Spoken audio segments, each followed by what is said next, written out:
Donc bonjour à toutes et merci d'être aussi nombreuses à cet atelier. Donc 5 étapes pour réussir sa reconversion. Donc on va commencer par un chiffre. Donc 64%. Je commence par un chiffre, 64%. 64%, c'est le pourcentage d'hommes et de femmes qui souhaitent changer de travail. Seulement 28% se lancent. Alors existe-t-il une recette, peut-être même une baguette magique pour réussir sa reconversion? Eh bien, c'est ce que nous verrons ici. Alors, il est vrai que dans ce monde de travail qui est chamboulé, chargé mentalement, chargé émotionnellement, on en vient vite à s'épuiser. Et j'en ai fait moi-même l'expérience. J'ai construit mon parcours, ma reconversion. Pourquoi? Parce qu'à un moment donné, je ne voulais plus en fait subir ce manque de sens. Je ne voulais plus subir la pression, parfois même l'ennui. Parfois, c'était un manque de repères. J'étais en manque d'énergie. Mais pour autant, ce que je souhaitais, c'était vraiment regagner du sens dans mes actions, dans ce que je faisais de tous les jours, dans mon quotidien. Je souhaitais gagner en liberté. Je souhaitais construire de nouveaux projets. Alors, comment fait-on pour passer d'une baisse de motivation, je ne peux plus, je n'en peux plus, à je peux, c'est possible, je le mérite? Pour gagner, pour retrouver de l'équilibre, pour retrouver la sécurité, pour retrouver la paix. Eh bien, nous avons toutes, alors avant de vous présenter ça, nous avons toutes, moi, ce que j'appelle une potentialité de devenir des sportives de haut niveau, et chacune dans sa catégorie. Mais comment fait-on pour avoir un esprit de gagnante? Eh bien, comme les sportifs de haut niveau, vous devez acquérir une bonne connaissance de qui vous êtes, comment vous fonctionnez sur le plan cognitif, sur le plan émotionnel et sur le plan relationnel, c'est-à-dire social, comportemental. Alors, à la fin de cet atelier, oui, vous repartirez avec les 5 étapes clés pour réussir sa reconversion. Mais avant, j'aimerais vous plonger dans notre petite boîte noire, à l'intérieur de laquelle nous avons notre cerveau qui n'a jamais vu le jour. Saint Thomas disait « Je ne crois que ce que je vois ». Est-ce que ça vous parle, ça?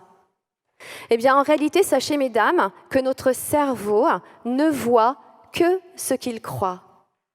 Je vais vous laisser un petit peu méditer là-dessus et on va passer sur le modèle des 2 pilotes. Le modèle des 2 pilotes, on va comprendre de façon métaphorique comment fonctionne notre cerveau.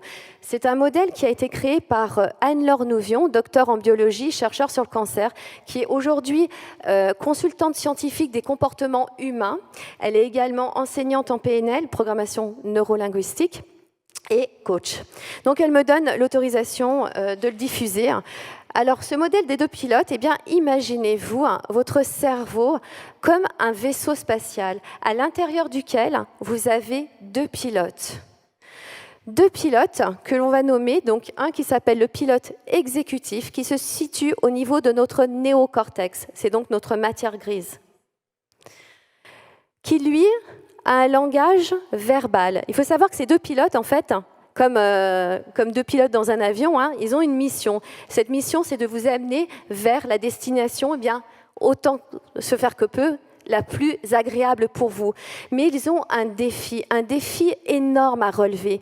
Et ce défi, c'est un défi de communication. Parce que, comme vous le voyez, ils ont 2 langages différents. On a le pilote exécutif, comme je vous disais, c'est le haut du cerveau, qui lui a un langage verbal. Il a besoin de sens, il a besoin de cohérence.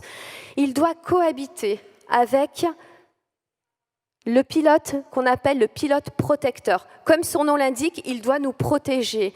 Lui a besoin de sécurité. C'est la naissance des émotions. Il est situé au niveau de notre système limbique. Son langage est non verbal. Ce sont nos représentations visuelles, ce sont nos flux cognitifs, c'est notre imaginaire, c'est notre mémoire. Alors, c'est super de savoir ça, de savoir comment ça fonctionne, quand ça fonctionne bien. Mais c'est bien aussi de savoir comment ça fonctionne, quand ça fonctionne moins bien, quand on fonctionne moins bien. Ça nous permet de déterminer des problématiques, ça nous permet de conscientiser, et puis surtout, ce qui est bien, c'est d'apporter des solutions. Et nous avons la programmation neurolinguistique qui, elle, est une discipline de la science de la communication et de la modélisation de l'excellence. Elle a la particularité de travailler avec nos représentations visuelles en créant des liens avec notre néocortex. Pourquoi ? Pour intégrer de nouveaux comportements, de changements profonds. Ici, je vous présente l'index de conscience ou l'index de computation. C'est une base, c'est une grille de lecture, on va dire, fondamentale de la programmation neurolinguistique et elle nous renseigne sur nos 3 pôles de fonctionnement. Ce que je pense, donc le mode cognitif, ce que je ressens, le mode émotionnel et ce que je fais, le mode comportemental. Et on voit très bien qu'ils sont intimement liés. L'un ne peut pas fonctionner sans l'autre. Ils sont indissociables. Alors c'est formidable, vous avez compris, les neurosciences en fait nous expliquent comment ça se passe et la PNL nous permet de l'expérimenter en intégrant de nouveaux comportements. Alors qui suis-je ? Moi je suis Christelle Martinache, je représente la société Happy Top Coaching, je suis coach professionnel maître Pratt en PNL et surtout ce qui m'intéresse c'est le fonctionnement de l'être humain avec lui-même, avec les autres mais aussi avec son environnement. Ce qui m'intéresse c'est de savoir finalement pourquoi on prend telle décision plutôt qu'une autre. Quel choix fait-on dans la vie ? Pourquoi on fait ce choix plutôt qu'un autre ? Et aujourd'hui, j'aide les personnes qui veulent réussir leur transition professionnelle à se reconnecter d'abord à leurs aspirations profondes pour reprendre confiance en elles, pour redonner du sens à leur vie et surtout reprendre du plaisir dans leur travail. Alors le programme s'articule autour de, on va dire, 5 étapes, ces fameuses 5 étapes. Je vais vous dire pourquoi c'est important de passer par ces étapes, comment on fait. Et puis surtout, pour quels résultats ? La première étape, se reconnecter à ses aspirations profondes. On l'a vu, c'est comprendre, apprendre comment nous fonctionnons sur le plan cognitif, émotionnel, relationnel. Pour certains, il va falloir construire, pour d'autres, renforcer ces fondations-là, un peu comme une maison, pour pouvoir y apporter une base solide pour votre futur projet. Comment fait-on ? Tout d'abord, on va faire un état des lieux. On passe d'une situation connue vers une situation inconnue. Ce sont des phases de changement qu'il faut prendre en compte. Savoir où vous en êtes aujourd'hui pour savoir où vous voulez aller demain et surtout si vous êtes prête à avancer.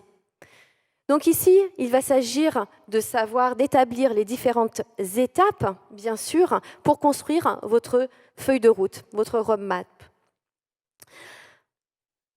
Pour se reconnecter à ses aspirations, il est important, vous l'avez certainement beaucoup entendu aujourd'hui, de se reconnecter à ses valeurs. Pourquoi ? Parce que c'est un des leviers les plus importants de l'évolution humaine.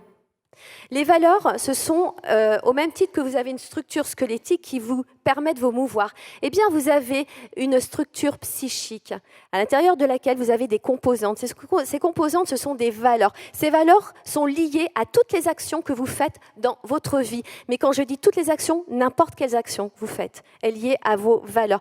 C'est donc un petit peu votre roue de la fortune. Les connaître va savoir à quoi vous carburez. Qu'est-ce qui fait que vous vous levez le matin ? Par exemple, pour faire quoi ? Simplement pour développer votre motivation. Une étape importante, quelque chose de super important aussi quand on se reconnecte à soi, c'est d'abord accueillir, c'est d'abord accepter nos émotions. Pourquoi ? Parce que l'émotion, c'est l'indicateur majeur de ce qui se passe à l'intérieur de vous. D'un point de vue neuroscientifique, c'est une réponse physiologique de votre mécanique décisionnelle.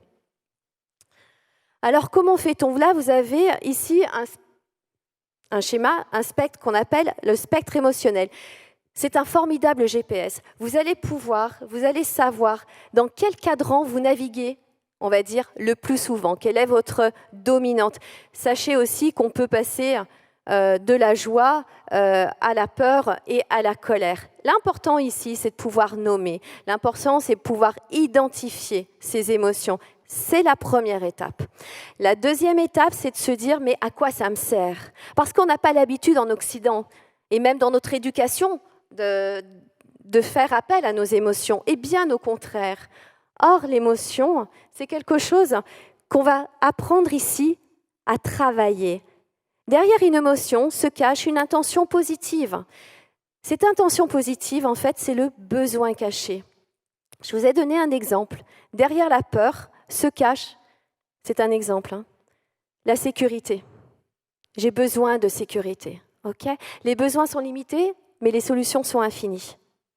Connaître son besoin, c'est pouvoir s'adapter à son environnement. Derrière la colère se cache le cadre. Il y a quelque chose qui cloche, qui tourne pas rond.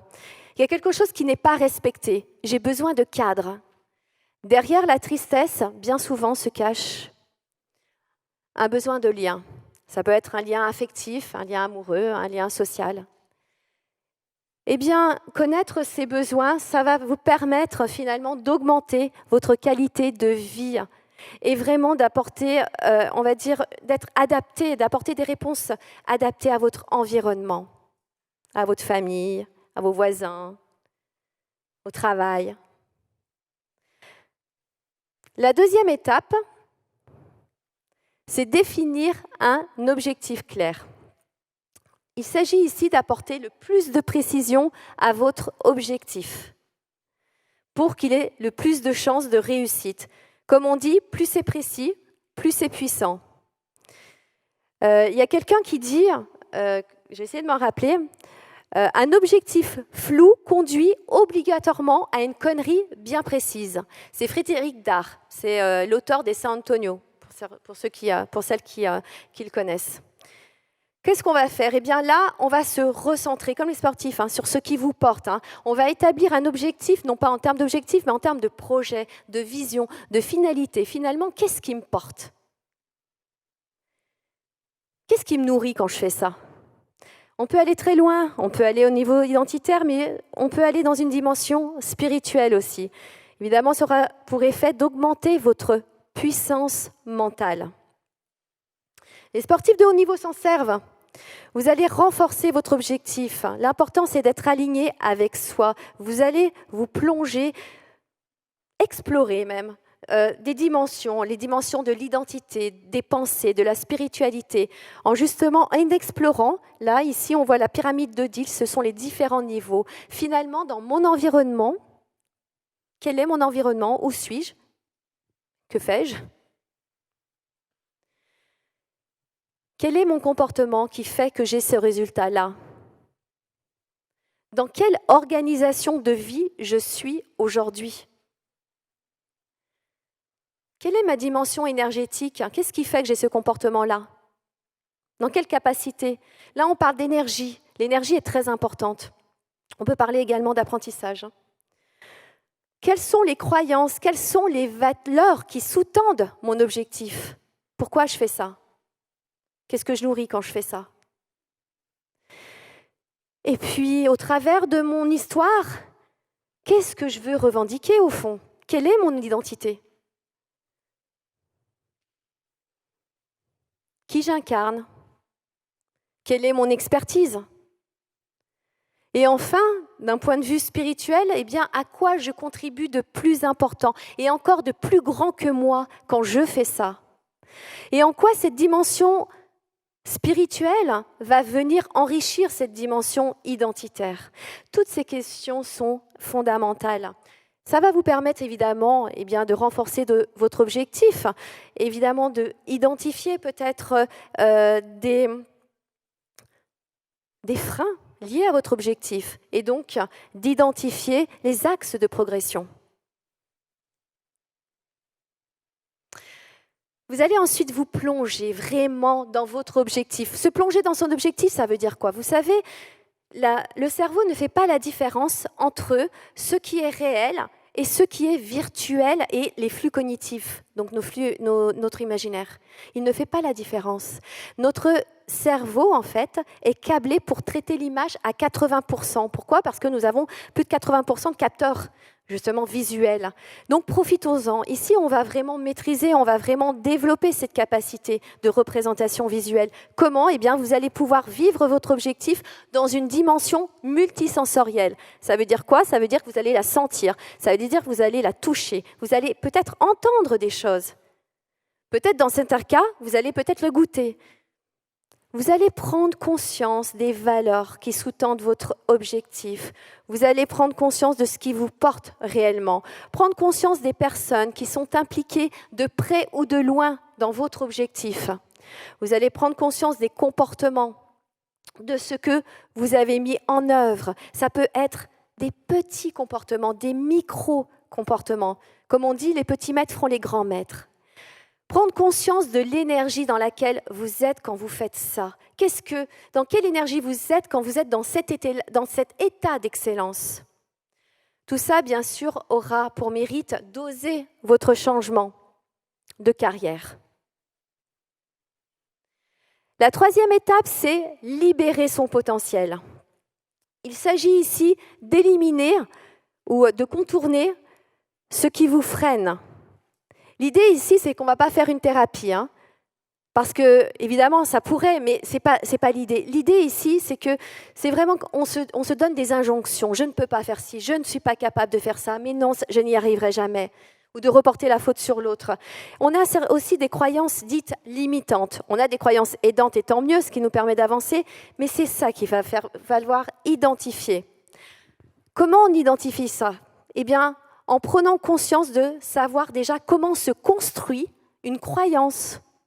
Eh bien, une croyance, ça se construit par des pensées. Nous avons des pensées qui vont générer des émotions. Ces émotions vont induire un comportement qui vont donner un résultat. Le résultat va venir conforter ou non d'ailleurs votre pensée. C'est comme ça qu'on construit soit un cercle dramatique, soit un cercle vertueux. Si vous pensez que vous n'êtes pas capable de faire quelque chose, vous aurez peur. Et ça, vous n'y pouvez rien, ça se fait en 230 millisecondes. C'est une émotion que vous avez qui va générer un comportement qui va se faire de la même manière. Et là, vous n'y pouvez rien. Ce qui est intéressant de voir, c'est qu'on peut changer ça en activant certains leviers. Celle des pensées, celle des comportements. Et vous allez pouvoir changer ça en cercle vertueux. Voilà, ça aura pour effet d'élargir votre champ des potentiels, votre champ d'action, les options. Vous allez y voir beaucoup plus clair.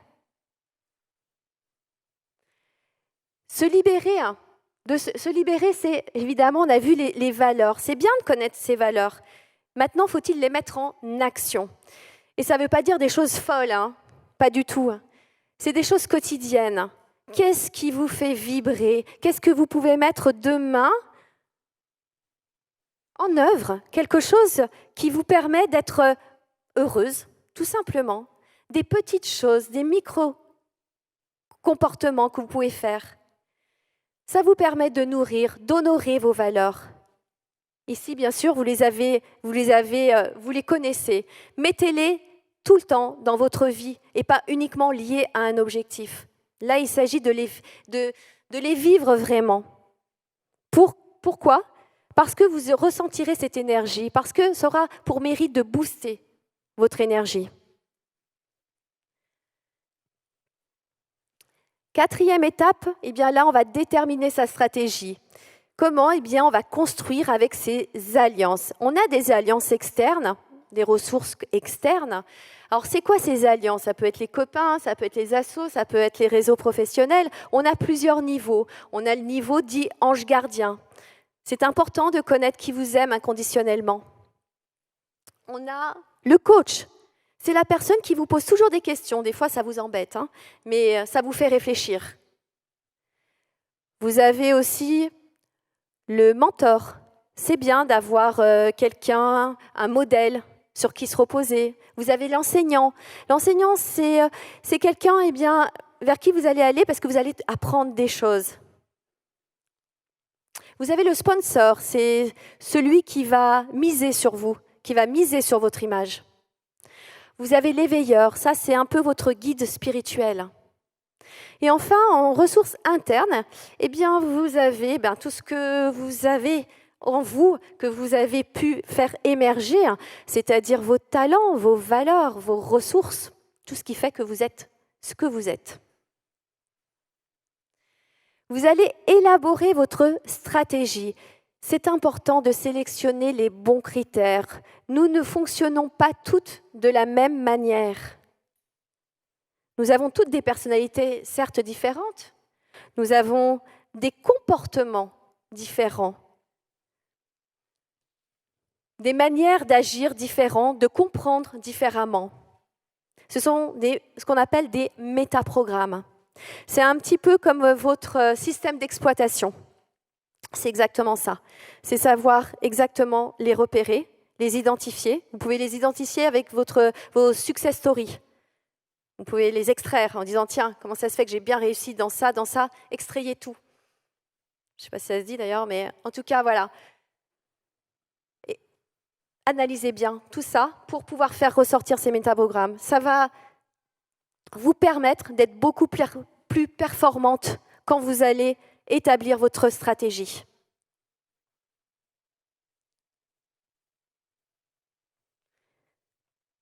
Et je pense que j'arrive à la 5e étape.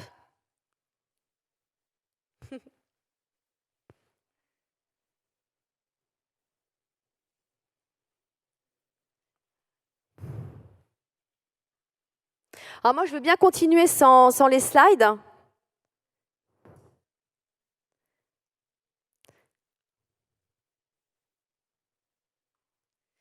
Il y a un petit blocage dans...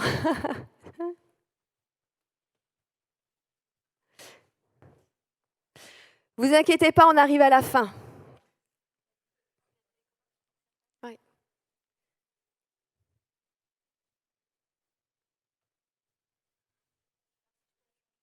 D'accord.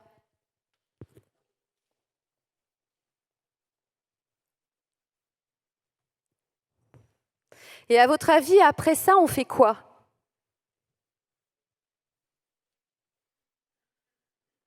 Une fois qu'on a déterminé sa stratégie, une fois qu'on a élaboré sa stratégie, qu'on a mis en place les critères, qu'on a mis en place peut-être des options, c'est pas peut-être, c'est sûr, parce que après ça, vous allez déterminer vos options, vous allez avoir cette vision créatrice, vous allez avoir cette vision critique, on va faire un peu comme Disney, et cette vision objective qui va vous permettre effectivement de poser les bonnes options.